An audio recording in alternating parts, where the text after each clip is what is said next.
Hi, my name is Amanda Howard. Thank you for joining me today. The company that I have chosen for this final project is Philips Healthcare. Through this presentation, we are going to discuss situational analysis, which is going to include the external factors, the macro and remote environment, the industry analysis, which would include the Porter 5 forces and competitor profiles, the customer profile, which will talk about the buyer behaviors, drivers, demographics, and the segmentation. And then we'll also talk about the internal analysis, which would include the SWOT analysis and some of the key drivers. Then we'll move on to the strategy. So all of the stuff in the situational analysis is what allows us to create strategy. And so we will talk about the key issues that are particular to Philips, and we'll talk about the alternative strategic options, some of the pros and cons with each of them. And then I'll give you our final, or my final recommendation for the strategy that Philips should take for the future. So first, we're going to talk about the situational analysis on the external factors. So this would include our macro and remote environment. And so for this slide, we're going to review the economic trends, which includes the growth rates, for the Asia specific regions are actually supposed to grow exponentially. And you can see in the red and the yellow and the green there, these are the areas where the radiology industry is prevalent. Medical imaging market exceeded 36 billion globally in 2019, and it's predicted to grow at 5.8% between 2020 and 2026. So this is a very large market.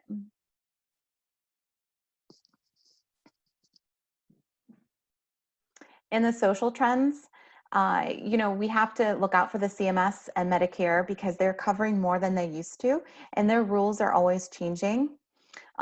There's incentives to patients for preventive screenings, and the radiation doses, they're always continuing to drop. Competitors of Philips, and including Philips, were always looking for more innovative ways to decrease the radiation dose to patients, making our equipment safer. Early diagnosis campaigns create awareness and increase the use of medical imaging equipment. So some examples might include lung screening, colorectal cancer screening, and coronary heart disease scanning. Vendors are selling refurbished equipment to increase availability and access to care. So some sites that may not be able to afford a brand new piece of equipment, they might be able to purchase a refurbed piece of equipment.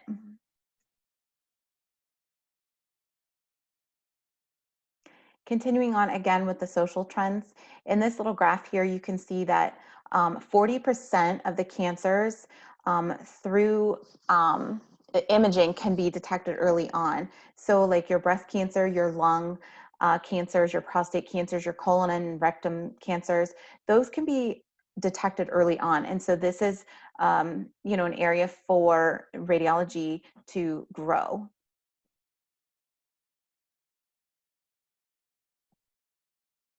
Some of the political and legal trends of our macro and remote environment, these would include the CMS and Medicare reimbursements. Again, these kinds of things change, it seems, yearly, every 2 years, every 5 years. Medicare, CMS might come out with a new reimbursement policy. And so hospitals are always making sure they're compliant with those. We have FDA and other competent authorities that we have to subscribe to. They put rules in place for us as medical imaging companies. And so we're always on alert for those things.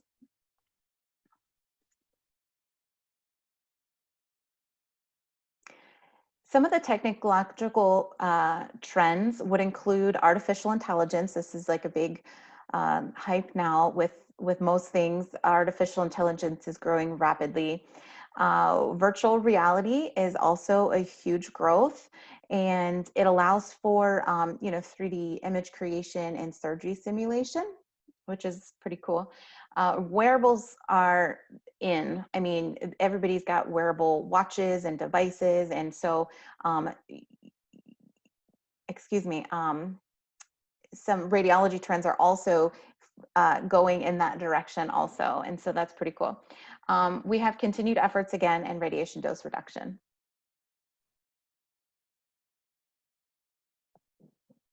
Continuing on in the ecological trends.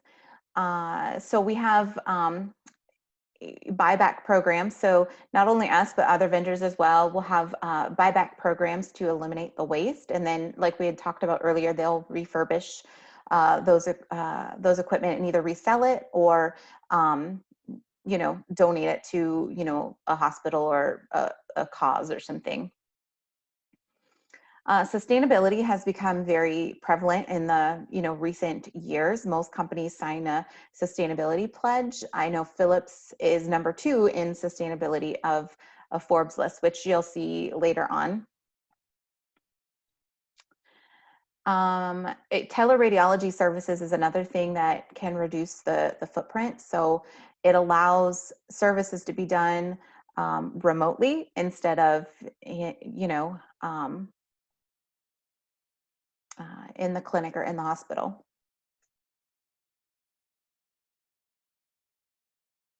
Okay. Some global trends we have, people want better data management. They want data security. They want to improve the patient experience. Again, teleradiology, digitization is very important in going from, like a paper environment to digital is very big. Let's see here. Asia, North America, and Europe have the greatest market share with 33, 30%, and 26% respectively. So those are our big areas.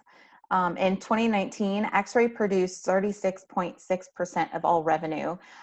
So radiology itself has a big part in healthcare revenue for the hospitals.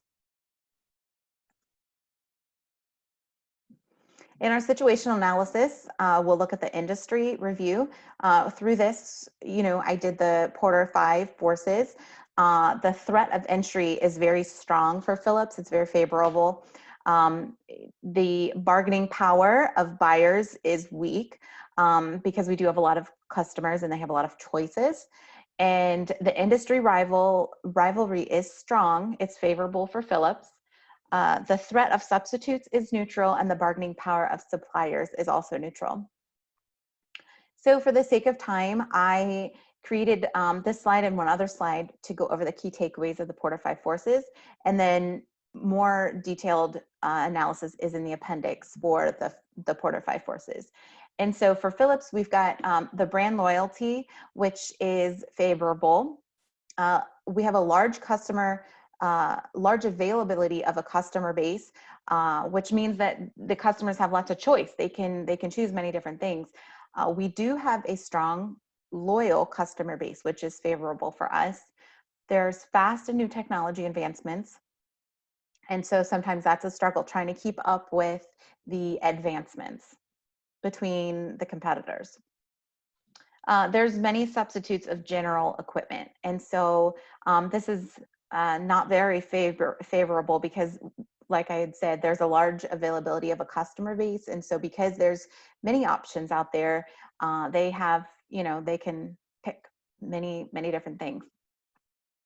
There are minimal substitutes of specialized equipment, and this is favorable for Philips because we do specialize in our cath lab and our ultrasound and our CT. We do have specialized equipment in each of those modalities, and so there are very few substitutes for those kinds of equipment, and so for Philips, that's definitely a favorable thing. There are many competitors, Philips, Siemens, GE, Canon, Fuji, United. These are just some of the competitors that we have. It is a hard market to enter though. And so even though we have a lot of competitors, the ones that we have, it doesn't seem like there's more coming in because it's hard to enter. And the growth of the industry, it's definitely growing, as we've shown in the previous slides. The imaging equipment brands are highly competitive, and it's a relatively difficult market to enter. There is new and evolving technology all the time, so brands can continue to grow business with new products. The customer base in the industry is extremely large, and brands must maintain their loyal base. So I think that's important, not only for Philips, but for every competitor. You want to maintain that loyal base. Imaging brands must have products that differentiate, excuse me, differentiate themselves to compete. So then looking ahead at our industry, the competitor profile, I compared Philips and Siemens just to kind of get a one-on-one to see how we stand with one of our top competitors. Um, I won't read all of these to you. You can look through the slides later at your leisure, but a couple of things I do want to point out is that Siemens is more geographically um, they have more distribution, and they're in 200 countries, whereas Philips is in only 100. And so that's very big for Philips. That's a very big number to compete with Siemens. However, we do have more products listed with the FDA, so we are having more innovative ideas than they. And our products usually are right here. I found some information online. This was from a refurb site that I found this information. This is not necessarily the radiology equipment's price, because some of our equipment is like in the millions of dollars, and most of it is hundreds of thousands of dollars. But this was just on average, a price comparison of some of the equipment that is on the refurb site. And so we are a little bit cheaper than Siemens. I'm going to go to the next slide. On this slide here, what I'd like to point out is the number of employees. So Philips has about 80,000 employees, and Siemens has almost 400,000. So Siemens is like 4 times as large as Philips. So I think that's pretty profound. Here's a couple of things that I'd like to point out too. So the Forbes Global 2000 list, Siemens did rank higher than us on that list. We came in at number 385, and they came in at number 12. And then something else I'd like to point out was that the sustainability index. So again, Philips ranked number 2 on this list. There was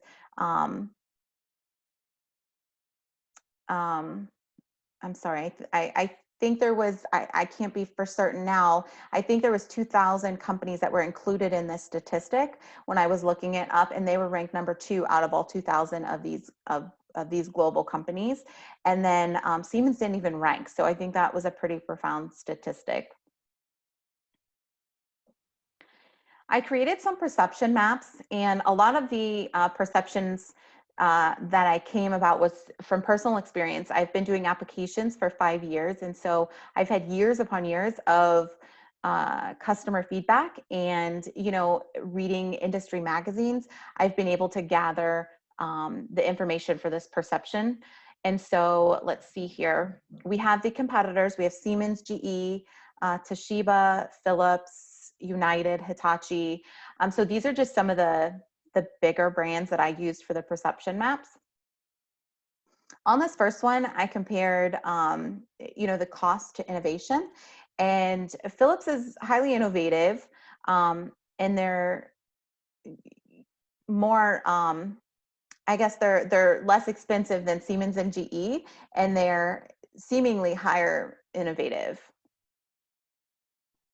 On this perception map, we have the global reach and the solutions of how many solutions they have available versus their global reach. So Siemens, GE, and Toshiba, they all have a greater geographic reach than Philips does. And but Philips does offer a lot of products. So here we have ease of use and innovation. And again, this is from working in the field, working with customers who have been on multiple modalities, and they have, voiced their opinions over these years. And what I keep hearing over and over is that Philips is innovative and easy to use. Siemens is also innovative and easy to use, but I find that they are neck and neck. And if you learned on Philips, then you prefer Philips. If you learned on Siemens, then you prefer Siemens. But their ease of use and innovation is kind of neck and neck. Excuse me. This perception map goes over the customer connection and their social media presence. And so from my research, what I discovered was that, Philips has one of the highest social media presence out of all of the imaging modalities, which I thought was pretty cool. The only thing is that Philips in their LinkedIn did not have nearly as many as Siemens. So that's an area where they could grow. But this perception map here, they have Philips, GE, and Siemens. They all have a good customer connection, and they all have a relatively high social media presence. Some of these others didn't even have basic social media. So now we'll talk about the customer profile. The demographics and the segmentation here. Demographics are, our customers are predominantly in Asia, North America, and Europe.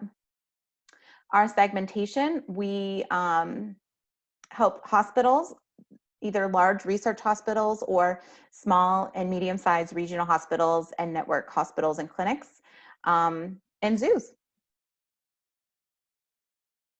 Some of our key drivers, and these are like a broad scope for what's important to our customers. Reliability of the equipment, our service relationships. So that might be like the people who come in, like the engineers, and fix the equipment. The education on the equipment. So how many weeks of training do they get on the equipment? And is it ongoing, or once we install it, is it done? The ease of use, how easy is our products to use? The cost, meaningful technology advancements, product differentiation, number of needs met, which could mean like maybe it's a larger hospital and they have 5 modalities and they want equipment for all modalities, or maybe they want a PAC system also, or maybe they have other needs that Philips can meet. So you get bulk discounts usually when you order with the same company, and so sometimes that's important for people. And viable solutions, can we meet their needs? The customer profile, again, here's the buyer behavior and the key drivers, but these are more specific to each one. So in the large research hospitals, they typically have funds to purchase the latest technology. And as we all know, I mean, with our TVs, even the latest and greatest is usually the most expensive. And so that is the case even in imaging. The latest technology is more expensive, but these larger research hospitals have the funds for that, and that's what they desire. They look for partnerships with Philips for research capabilities. They help us with product development, which is really cool. And sometimes they come to us asking, like, with an idea, and they say basically, hey, can you help us create this? This is our need. Can you meet this? I mean, obviously it's very expensive for them, but they have that desire sometimes. They'll purchase many extra education entitlements, and an entitlement is just like having an apps person on site for a couple of days. Those 3 days would be called an entitlement. So they purchase a lot of education, and our relationships with these research hospitals are ongoing, and we'll see them once a month, once every couple weeks, sometimes not necessarily the same people, but like the sales people, the marketing people, the research people, the scientists. So there's a lot of involvement in these large hospitals. Innovation for these large hospitals, these research hospitals, is extremely important. Some of the small and medium regional hospitals or network-based hospitals and some of the smaller clinics, they typically have less funds. They'll look for bulk discounts for purchasing multiple pieces or modalities at once. So if they want, a CT machine and they want an ultrasound machine, they might, be able to get a discount doing such. They purchase sometimes the minimum education entitlements. Occasionally, they'll purchase a little bit more if they have some training needs, but typically they just purchase what comes with the bundle with the equipment. The ease of use and price are probably the most important key drivers for these kinds of hospitals. Zoos, most of these are like based on nonprofits really, and they are based on donations. So whoever can give them money to the zoo, they, you know, so they don't have a whole lot of money. They usually just want the basic equipment. I mean, they're being used on animals, so they don't have to have the latest and greatest. It's usually just your bread and butter type equipment. And so for them, reliability is the most important key driver. They want something that's going to be long lasting and it doesn't need a whole lot of upkeep. The situational analysis, we're going to look at the internal perspective. So we did, or I did a SWOT analysis on Philips and some of our strengths. We have strong brand recognition. We are one of the top leaders in healthcare technology. We are the leader, one of the industry leaders in sustainability. Out of healthcare, for sure, we are number one, but out of all of the companies, we are a leader. We have a large product catalog to meet needs of varying size facilities and budgets, kind of like we just talked about. Loyal customer base. We have one of the top brands using government contracts, and it's a great place to work. We have loyal employees. Our weaknesses: too many products and not enough resources to properly manage quality in a timely manner. So sometimes there's not enough engineers, or sometimes, software fixes don't get fixed in a timely manner because we have so much going on. Global distribution is less than other top competitors. Philips is in 100 countries versus GE and Siemens that are in over 200 countries. Hospitals develop best practices on Philips equipment, but they have a hard time spreading the word to the peers. And so that's something that's a weakness of Philips. It's almost like they kind of reinvent the wheel at each hospital, I'm sorry. And their LinkedIn presence is far less than GE and Siemens. Opportunities for Philips. Further development and delivery of a low-cost early prevention and screening solutions. As we kind of talked about earlier, cancer screening and heart disease, that's a very big trend in radiology. And so for Philips, this is a huge opportunity to capitalize on those early screening and early prevention opportunities for radiology. Virtual reality solutions for improved patient education, as well as physicians' experiential training. Some of these might include like simulated surgeries, or if they have a difficult procedure and they want to, simulate it, virtual reality is an opportunity. Another opportunity is to provide more access to remote product training instead of standard face-to-face with applications or product training. Especially with COVID, everybody is looking for more remote opportunities. And so this would, be an opportunity for Philips also. Further development of the physicians only platform to exchange ideas and best practices between hospitals.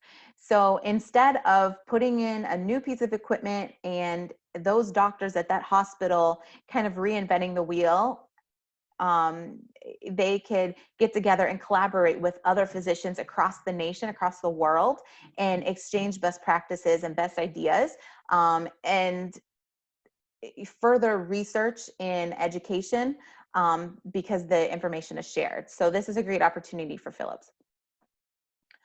We can utilize the loyal and engaged workforce to further brand recognition on LinkedIn. So LinkedIn was the area that Philips kind of lacked in compared to other competitors, but we were the number one in all the other in all the other social media areas. And so LinkedIn was an opportunity for us.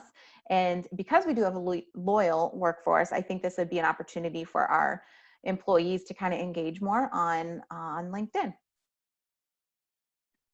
Some of the threats that faces Philips, the reimbursements are always changing with CMS and Medicare. So we touched on that a little bit ago. It's like every year, every 2 years, every 5 years, there's new rules, new reimbursement policies that are coming out. And so this affects the hospitals, which then would affect us. Healthcare costs are rising for patients and hospitals and clinic.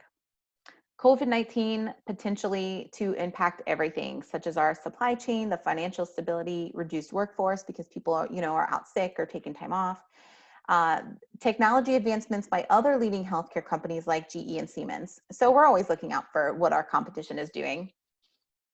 The import tariffs raise costs of imaging equipment. And so some sites delay purchases. And so that's a threat because, with all the trade wars going on the last couple of years with China, those prices, will rise. And so it trickles down. And so the price that we incur has to kind of go somewhere. And so we have to give it back to our customers. Some of the internal key drivers, internal key drivers, we focus on customer service. So our happy customers equals customer retention, which would then equal more profit. Employee satisfaction. Happy employees, we believe, are more productive and therefore provide us more profit. Philips uses surveys to determine levels of satisfaction for both the customers and their employees. Philips makes frequent changes to improve upon their previous best. So elaborating a little bit on the customer satisfaction factors, reliability of equipment. Philips tracks how often their equipment goes down and for the length of time it's down. And so we know that this is important for our customers. And so internally, we have things in place to improve upon, as I said, our previous best.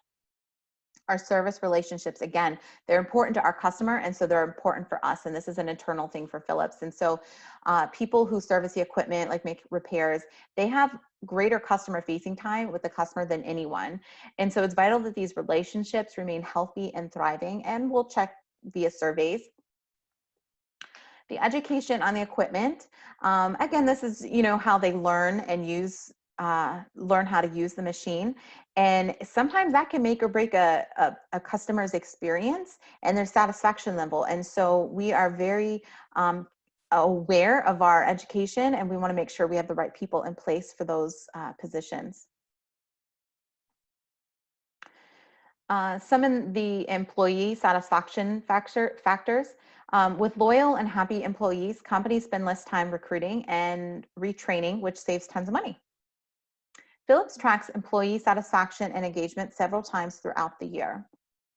Negative factors are addressed as they pop up, and an immediate plan is put in place to remediate to keep the company on track.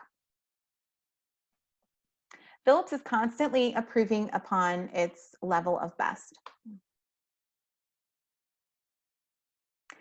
So now we're moving into the create strategy. So everything that we've talked about up to this point has been kind of conglomerated, and now we get to decide our strategy and what would be best for Philips. So the key issues that faces Philips: how do we grow our customer base? How do we create more loyal and repeat customers? And how do we set ourselves apart from other leading competitors? Some possible strategies we have are the cost leadership strategy, a differentiation narrow focus strategy, and a differentiation a broad focus strategy. So obviously we want to create a competitive advantage that sets us apart from the rest. And how are we going to do that? And so the first two are the alternatives, which I'll go into. And then the final one, the differentiation broad focus strategy, is the strategy that I recommended after all of the previous research done. Excuse me. So cost leadership is an alternative. It was an option I looked at, but it is an alternative. So some of the pros for this: we can save money in many areas like research and product development, production and manufacturing, staffing, etc. The market share in small hospitals and clinics where budgets for new equipment are low, they would increase, which would be good. That's a good thing. We could obtain new customers that only buy the cheapest quoted products. Sometimes it doesn't matter what services you offer, people are only going to buy the cheapest thing. And so we could, encroach on that space a little bit. Some of the cons, though, with this alternative, becoming the cost leader would mean sacrificing some innovation, and it would force some features and services to be removed from our products to be able to compete in this sphere. And so I don't know that that's the best option for Philips. We hang on our innovation, and so removing some of that innovation, because innovation is expensive, removing some of that just to meet the other some of the pros, I just don't know that that would be the right thing for Philips. Philips would lose many valued customers if there was less innovation. Um, I just think that goes without saying. Philips is known for their innovative products, and ever since they've, even not necessarily in their healthcare industry, ever since the beginning of their existence, they have been innovators and disruptors in what's normal and what's going on. So I think Philips would lose many valued customers if there was less innovation.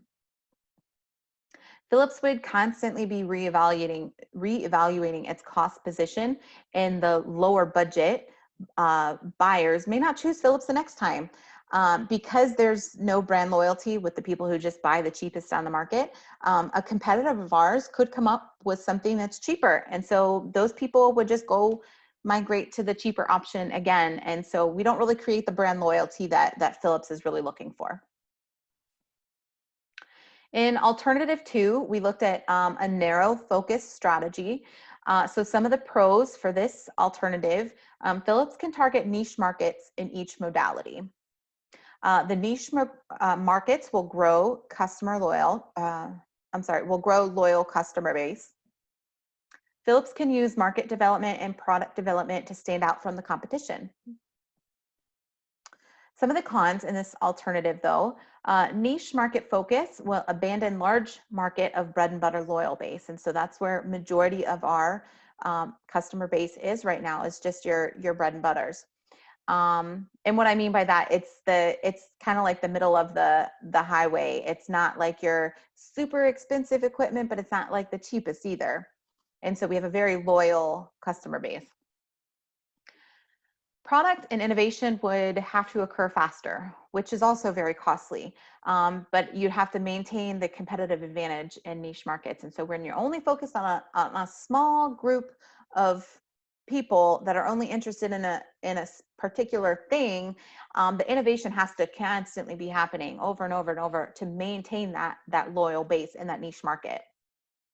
It takes time and sometimes years to become an imaging department's go-to brand. And so, sometimes it does, it takes years. And so sometimes meeting that niche need, you would be losing out on the loyal base because it does take away from, the bread and butter base that we already have. And the niche market, I guess it just focuses more on a particular product. And sometimes, I guess we'll just leave it at that. It just takes longer sometimes to get into hospitals.